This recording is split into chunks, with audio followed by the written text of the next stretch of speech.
So we are lucky to be joined by Dave Meluni today. Dave is a Syracuse professor with extensive knowledge on sports management and in particular NIL. So Professor Meluni, thank you for joining us. And if you could just give a little background of how you got connected to name, image, and likeness and just your journey through the sports industry. Yeah, I mean, you can see behind me that really this kind of transpired.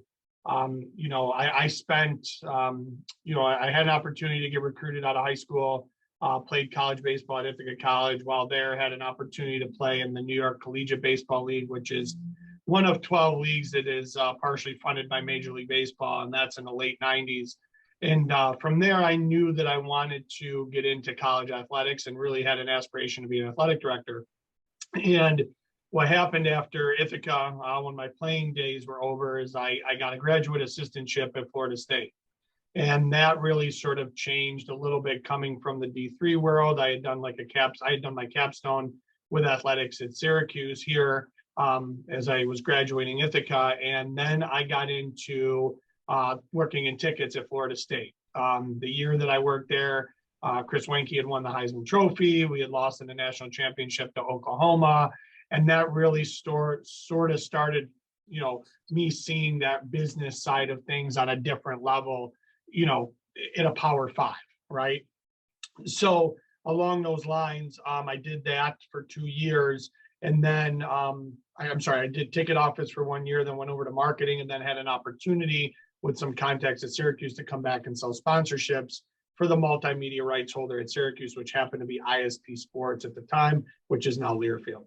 So I did that for 10 years, and then ultimately had an opportunity to go over to Sidearm Sports and be their vice president for their digital and acquire, about 400 schools in the 6 years that I was there, including Texas and Kansas.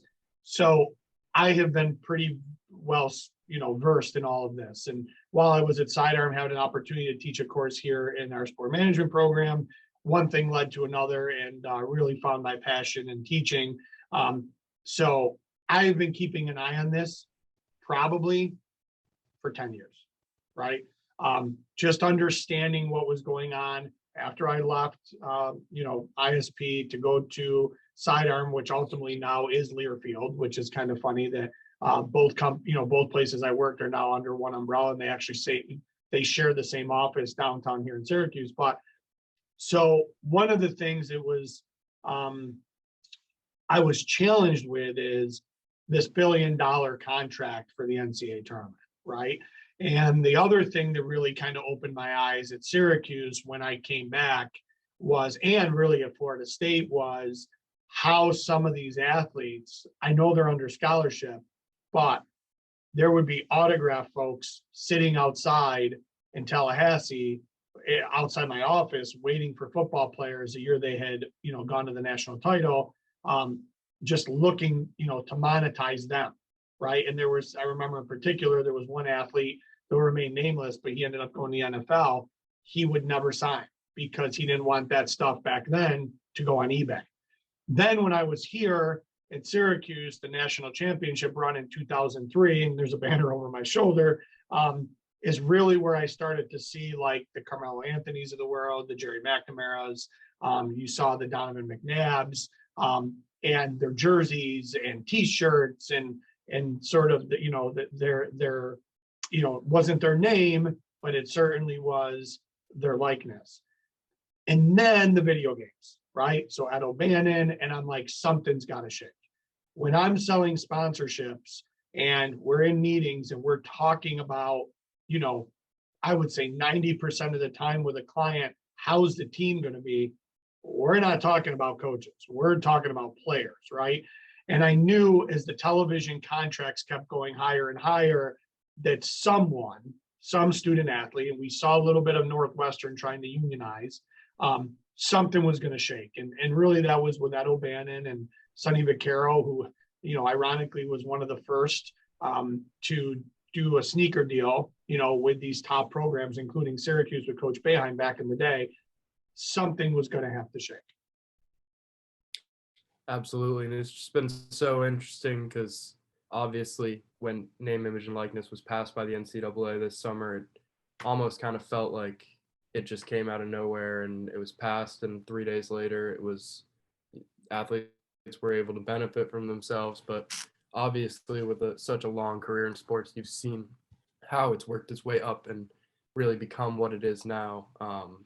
And just what you said with people just waiting outside for college athletes' signatures, it's really incredible. One of the things I want to be very cautious with is they really haven't passed anything, right? So they haven't written any legislation, which we were waiting for last January, that we thought at the convention was going to get passed, which got tabled.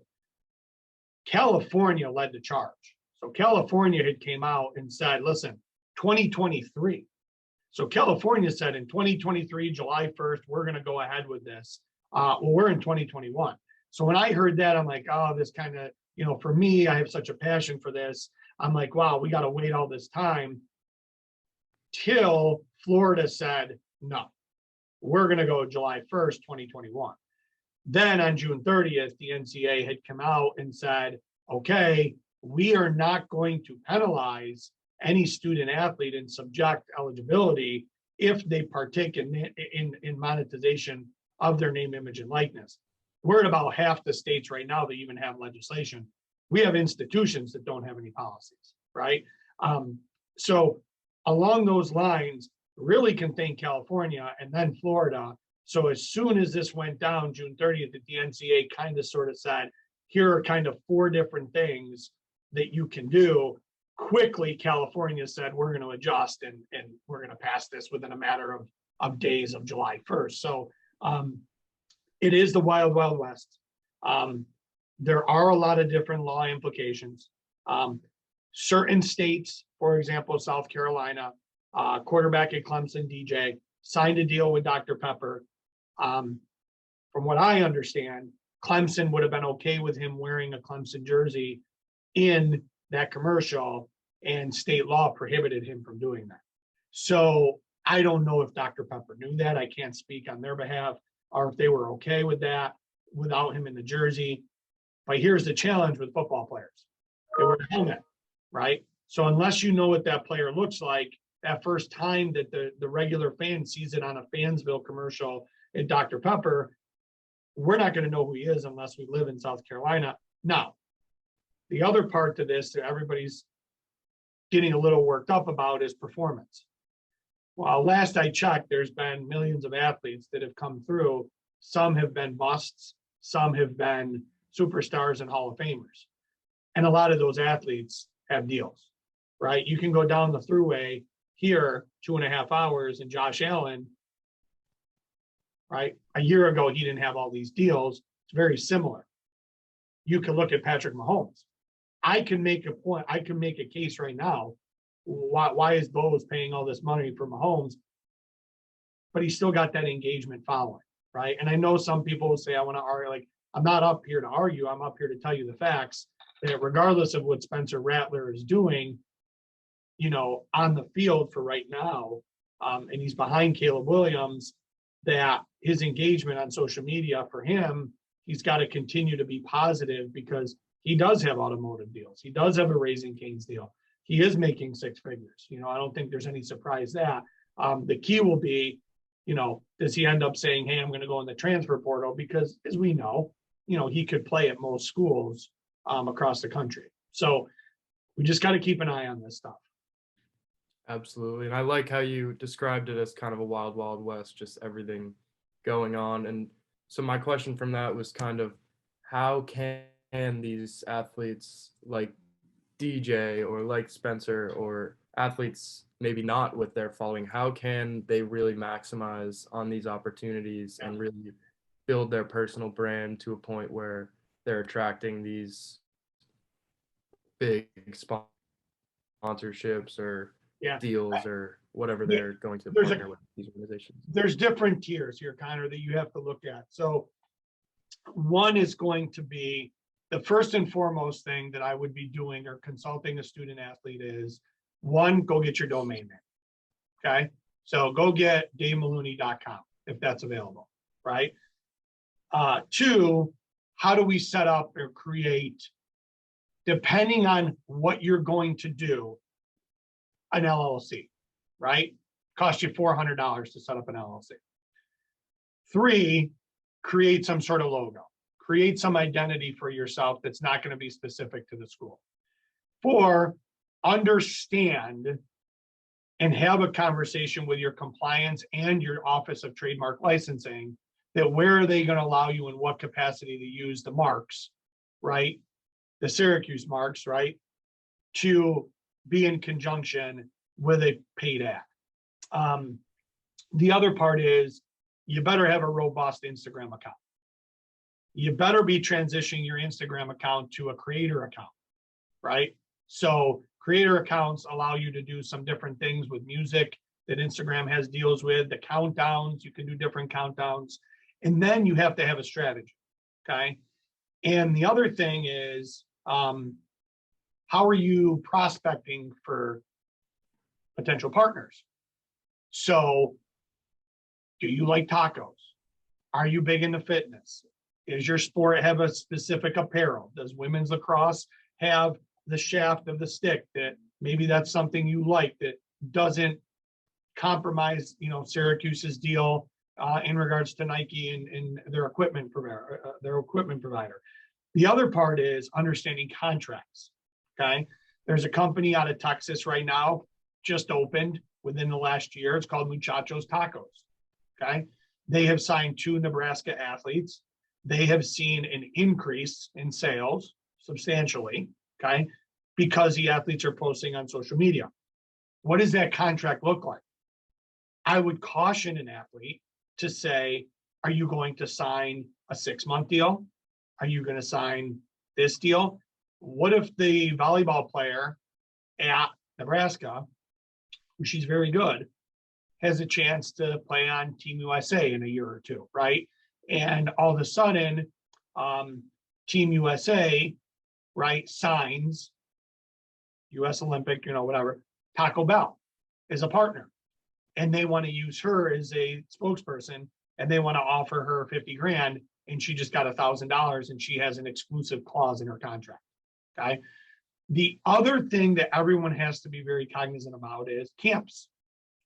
If you're a Syracuse University student and have a scholarship for academics in the architecture department and an architectural firm hires you to do some one-off work and they're going to 1099 you, that's a tax term, independently, they can do that. The greatest part about this is a women's lacrosse player wants to go home during winter break or Thanksgiving in a few weeks. And this is already being seen. There is a pretty high profile lacrosse player who will remain nameless. You'll figure it out at Boston College, who won the national title. She has already put out that she's running a camp in Dallas, Texas, when she goes home for Thanksgiving. Okay. Now, you need to make sure you have insurance. You need to make sure that you're protected on certain areas, but that's where your website comes in. And you have Google Forms. There's a lot of easy ways. You have Venmo. There's a lot of different things.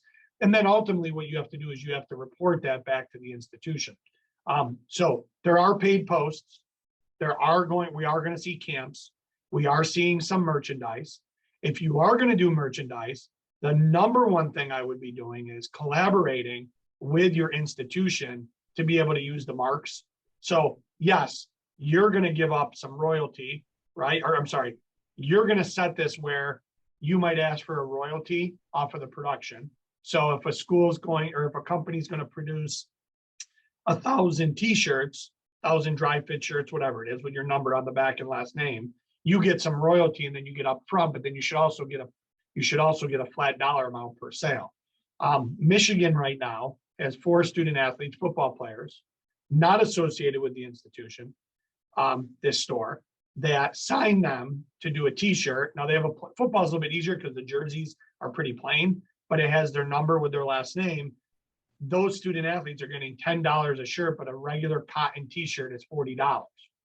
You and I know that a blue t-shirt with, right, maize lettering is not going to cost you more than $3 to $5 to produce.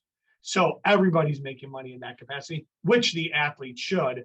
But Michigan also could be making some money on that by using the marks. So there is going to be a recruiting challenge. I don't care what anybody says.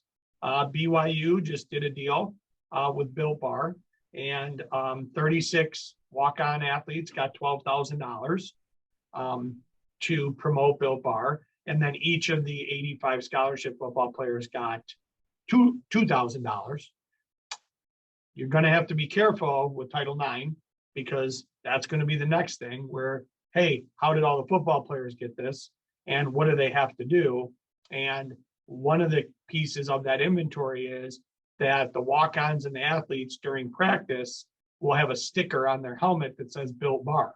So it's very interesting. I think that's for residual television exposure and interviews during practice, but you better make sure you get that thing off before you go play against USC or UCLA. So there's a lot here, and you need to be able to have some sort of lawyer on a retainer. You could be using a marketing firm, but I would be cautious of what are the cuts and then your contract lengths. Absolutely. And I just have one last question for you, kind of building off that. Just you talked about the compliance offices and just the differences between different athletes of different levels from the high Power 5 football programs, but there are also these Division I athletes who are playing at small schools or playing non-revenue sports. So just how do you think student athletes should be approaching NLI at all levels, and just making sure they fully understand it and are making the most valuable and informed decisions they can for themselves? Yeah, the first thing I would do is if I was to sit down with an athlete, I would essentially say, all right, let's get a piece of paper out and let's write down what you like to do, right? So if that athlete writes down softball, great. I know you like softball. That's it doesn't matter Division I, II, and III. This morning, Division II athlete, track and field, has a pretty good following, established some merchandise. So you got to understand when it comes to merchandise, there's blanks, right? So like this pullover that I have is essentially a blank, and we can have orange, we can have blue, we can have white, we can have whatever color. And if Dave Meluni is image, right, or his logo, we can print this on demand. So there's no risk. We're not going to print 100 of these ahead of time. So the other thing I would sort of say with an athlete are, what are the things you like to do? What are the things you like to eat, right? Well, I love Chipotle. Great. Let's put Chipotle down. I love reggae music. Great. Let's put that down. Didn't know that. I really like jewelry. I like video games. My son, he's 12. He loves New Era fitted caps. So the first thing I would say, if he was a college athlete, and ironically, let's say he went to Syracuse and he played whatever, cross country or soccer or whatever it might be. And he said, Dad, I love this stuff. New Era's got to deal with the university. I'd be reaching out to New Era and say, as an influencer, regardless of sport, he's got 50,000, I'm making this up, he doesn't, 50,000 followers. How do we go ahead and he's going to wear this stuff on campus? What's my hat of the day?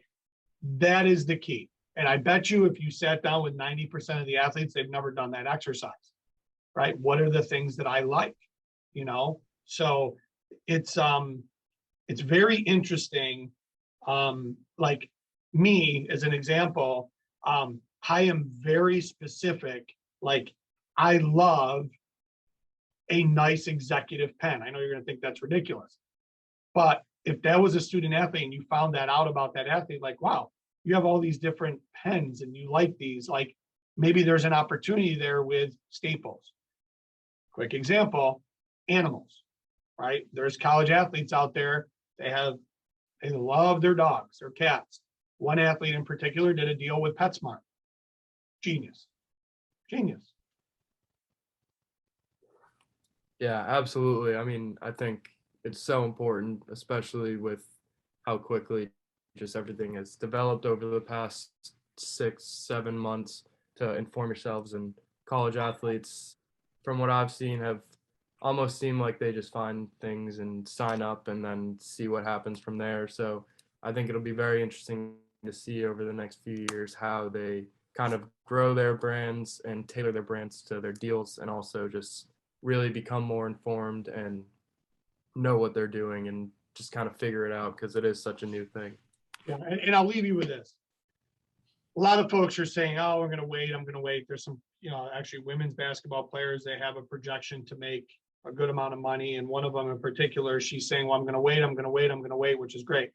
But all it's going to take is one moment, something to happen. And what I mean by that, DJ Graham, right, is a defensive back for Oklahoma. He made this Odell Beckham type catch. And within a matter of a day, he had a t-shirt that was out there, right? They're still undefeated, last I checked. What I think we haven't scratched the surface on is the postseason.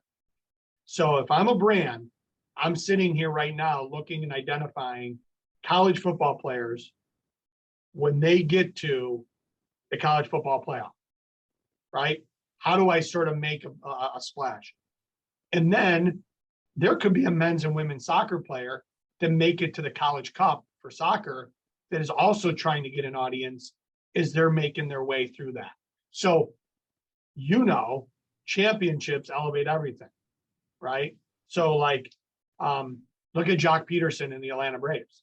Yeah, he's a very good player, but just one simple thing with his pearl necklace, has elevated him to another level. And he just won a World Series last year and is now with a different team and got traded. So it's no different. It's no different. It's some people will say to me, what about the locker room? And listen, student athletes at the collegiate level, they know if that's the starter, that's the starter. Basketball, football, men's and women's basketball and football, those are full scholarships. Hockey, men's and women's 18 scholarships. Pretty close, but they still cover, they probably have 22 athletes. So, baseball 11.7 and lacrosse 12.6 on the men's side. So, that's what people have to understand is this jealousy thing. People know. People already know. There's so many recruiting things when kids are even in 8th grade. Everybody knows who's good and what brands are going to flock to. So, but it does provide opportunities for walk-ons too. Because if I know that I can go do a lesson with a Baylor men's basketball player who is a walk-on, I'm going to send my kid to that student athlete. So it's not just for the elites. As long as you find your niche, you're in good shape.